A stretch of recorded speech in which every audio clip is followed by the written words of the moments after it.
Oh, you're in Eastern. Then it'll be 7:30 your time. You might be on live. I'll probably be live, but That's you okay. never know. No Right, worries. Have fun. Just log off, drop me 5 unis, get right back on. It'll be fun. You drop me 8, and then we'll talk, okay? Fine. Okay. Great seeing you. Bye, guys. Thank you. Bye, Dor. Bye. So come back up your clothes while I live and folded.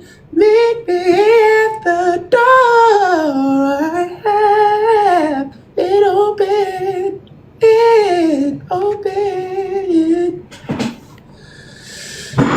All right, beautiful people. I have a call. Should be back on the. Should be back on WWL, the radio station. Oh, okay. This is it right now. I gotta go. Actually, y'all can just stay here, maybe. Hello. Yes, sir. Sounds great. Thank you.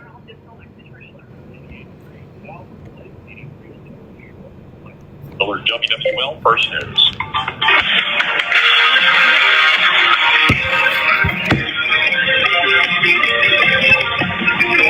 From WWL, the news, talk, sports powerhouse of the Gulf South, it's Scoot on the Air, where politics and pop culture meet your opinion.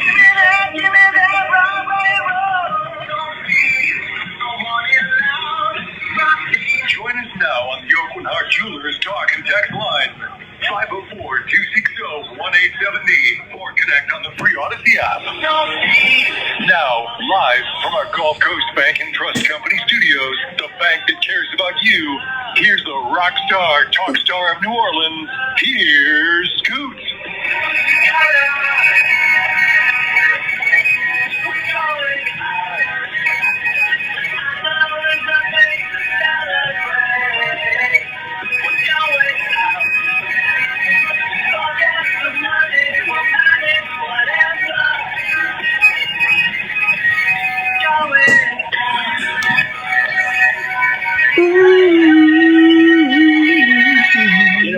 Monday afternoon, I said, just, hang on. I know the Saints lost. I know it's a tough Monday. The weekend's going to be here before you know it. I don't know about you, but once again, the week flew by for me, which is, why, you can't waste a Monday.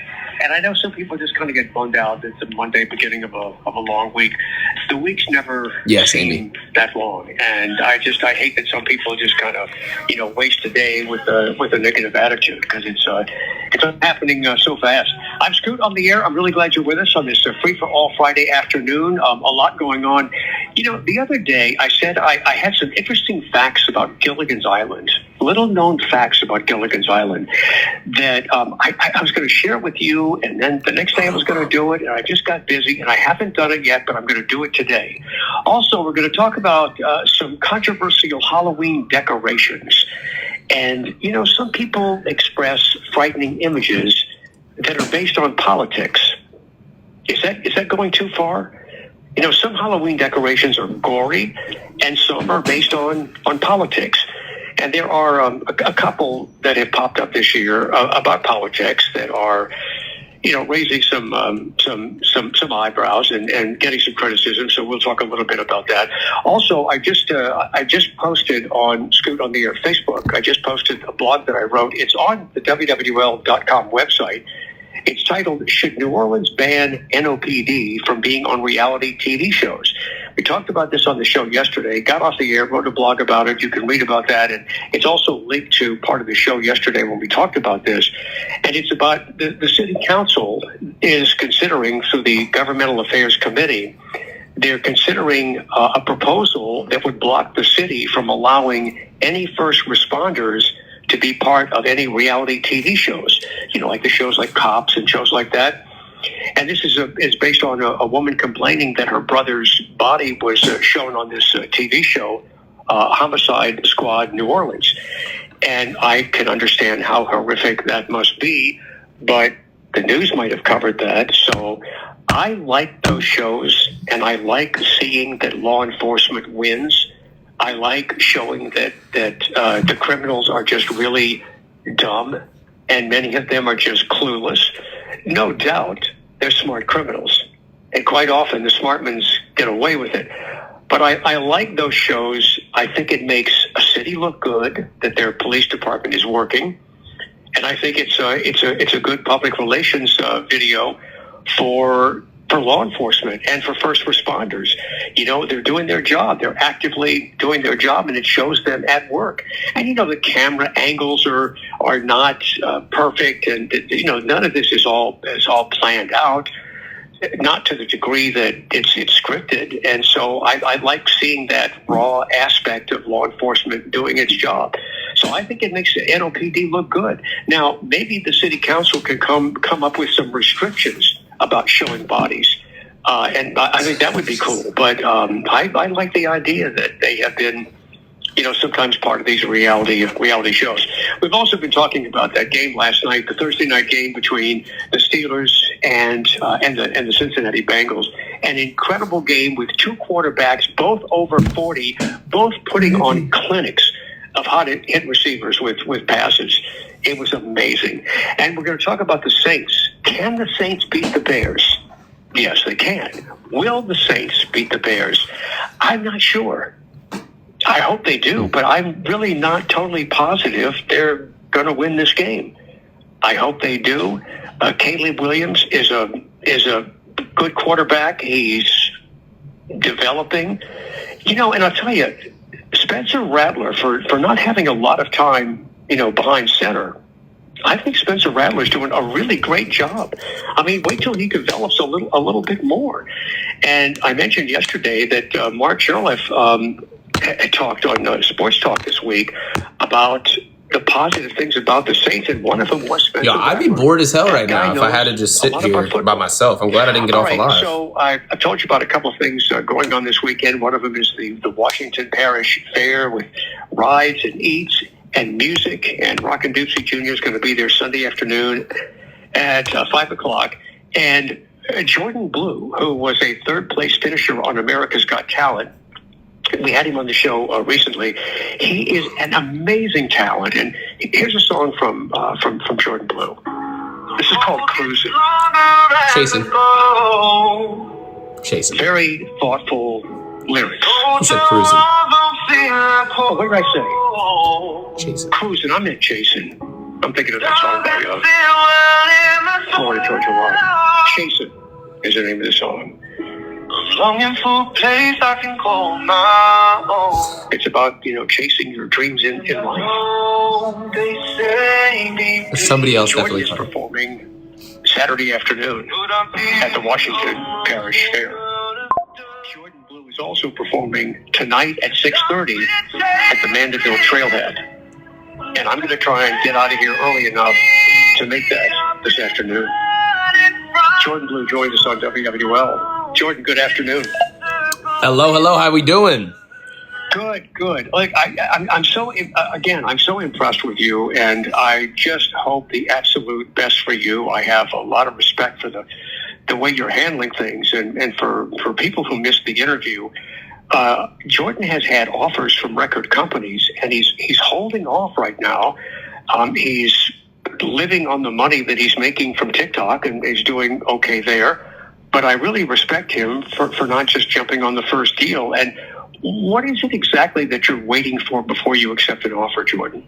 I mean, truthfully, you know, I'll never say never. I learned that one time I went into a meeting with somebody, some really big people in there. And I just went in there and was like, I'm staying independent. I don't need any help. I'm going to do this on my own. And that's just not the truth. You do need help, right? And true independent just doesn't exist anymore. You can't do everything on your own. So I'm not naive to the fact that I'll need a team of people to help me, but I'm not desperate enough to just jump on the first opportunity that presents itself. Right now, I have all of the things that I need to continue doing what I'm doing. Truthfully, it's just building more leverage for me. I think that if the right person comes with the right opportunity, you know, it's definitely a possibility that I will sign with somebody, but it's just not right now, I'm perfectly comfortable going into a room and then leaving without signing anything because it just didn't work out. Because I'm happy where I'm at right now.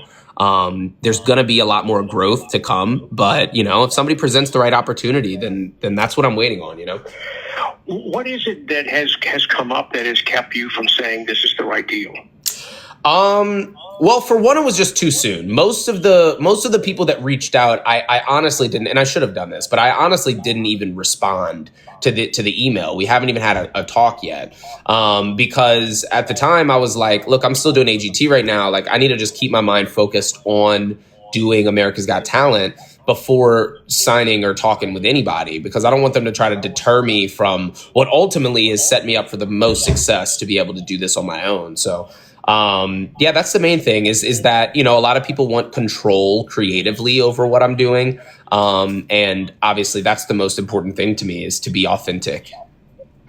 Well, I love that. I love that you want creative control, and I love that you trust the voice that you hear within yourself, the voice that nobody else hears, but that voice that you hear that is directing you. And I love that you trust that voice over somebody else telling you what you need to do. It doesn't mean that others can't offer you advice and offer you help. Right. But I really admire your patience.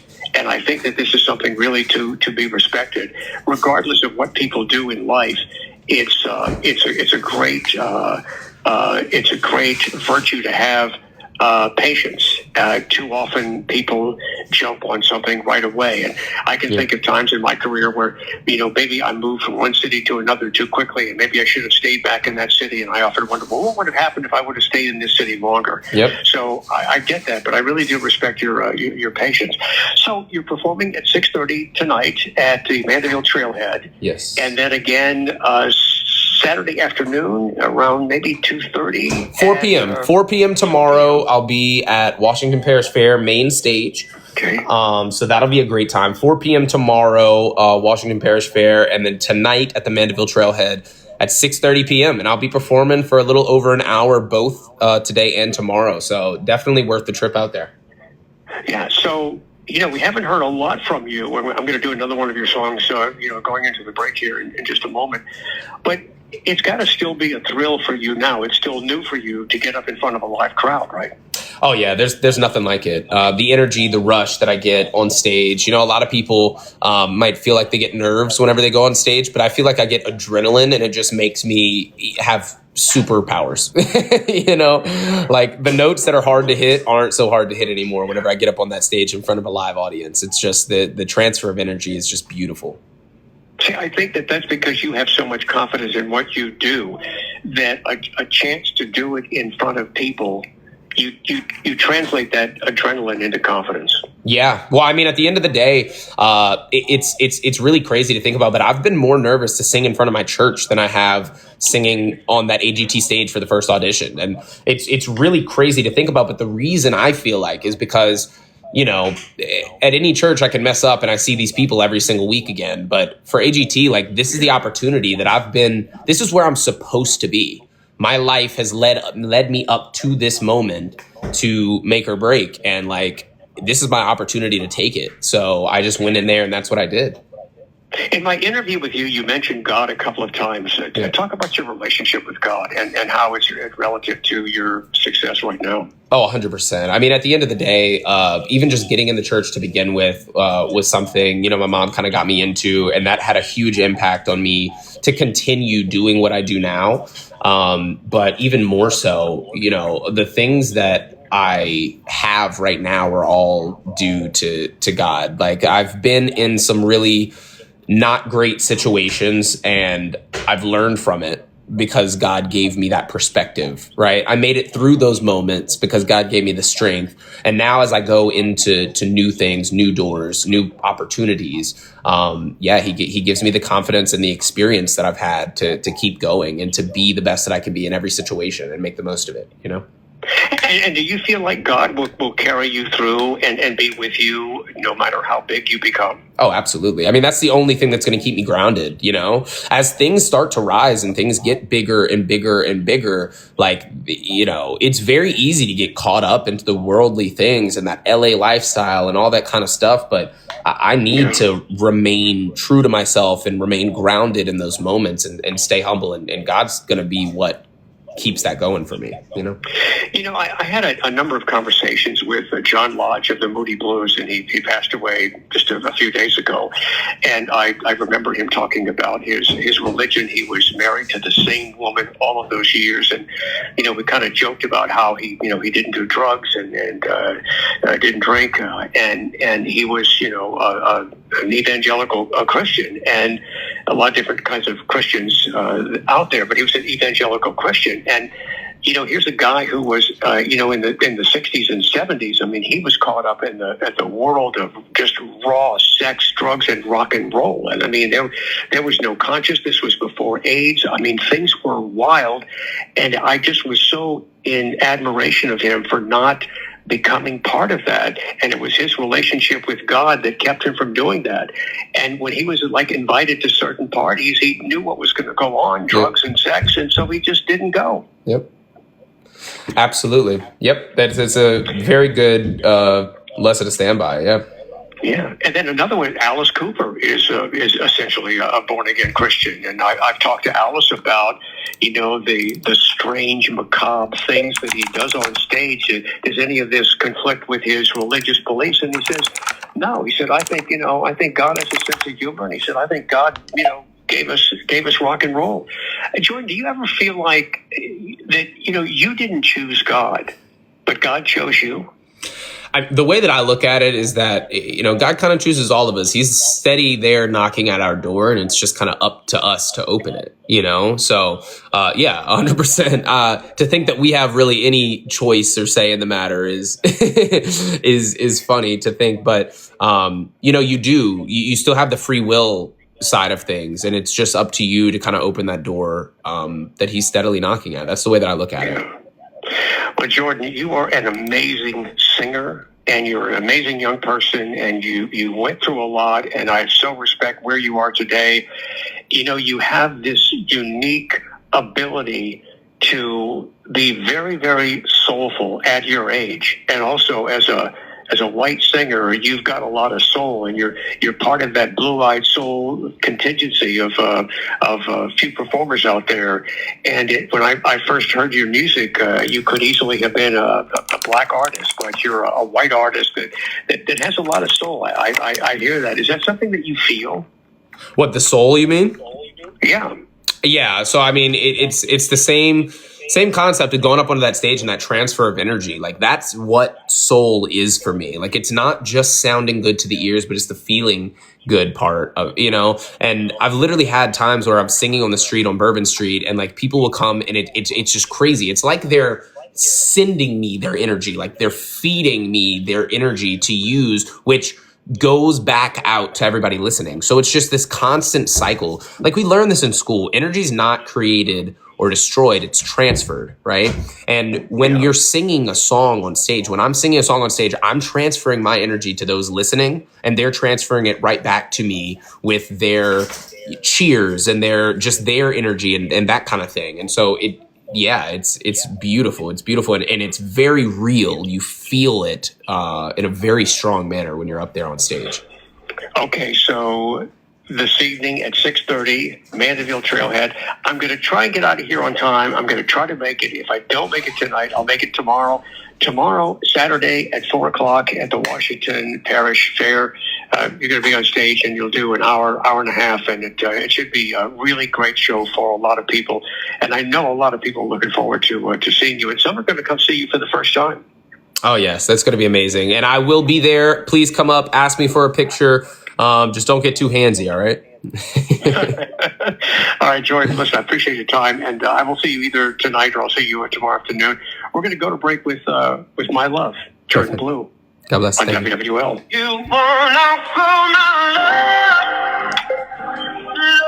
That went good. All right, Jordan, we're clear for you to go, man. Perfect. Thank you so much. Appreciate you having me. Do I say break a leg or good? I don't know. Sometimes they say break. I don't know what to tell you. Just don't tell me break an arm and we'll be good. All right, don't break. Kill it. How about that? Kill it today, man. There you go. God bless. Talk soon. All right. Okay.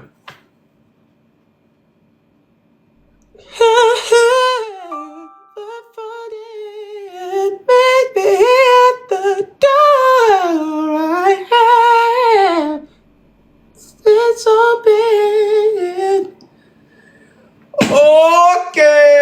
I love you all very much. It's time for me to go. Christina, I gotta get a bath. I gotta scrub my cheeks. I gotta get dressed, warm up the old voice, and go pick up my peeps. Moto Mom, I love y'all so much. I will see y'all soon.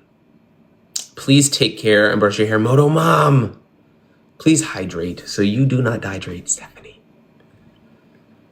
And I will see y'all soon. I can't wait. I love y'all. Bye. 4 kisses.